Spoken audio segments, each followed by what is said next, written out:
Gimana Ustaz? Baik. Kaum muslimin dan muslimat, terus untuk ibu yang bertanya, para ulama kita menjelaskan waktu sholat tahajud atau sholat malam itu dari habis isya sampai masuk waktu sholat subuh, itu waktunya.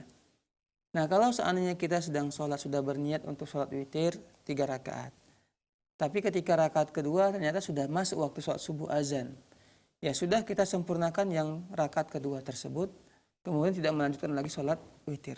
Karena apa? Sudah masuk waktu sholat subuh. Jadi ibu cukup 2 rakaat saja, ya sudah. Ya, karena apa? Itulah waktu yang sempat kita mengerjakannya.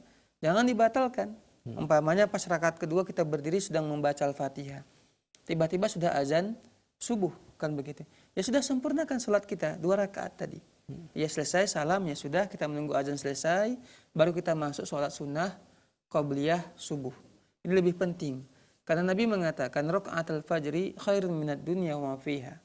2 rakaat sholat sunnah qabliyah subuh itu lebih baik daripada dunia dan isinya. Memiliki keutamaan yang sangat besar dalam agama kita.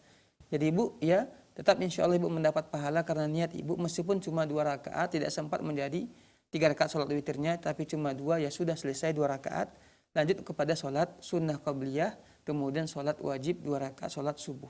Wallahu ta'ala a'lam.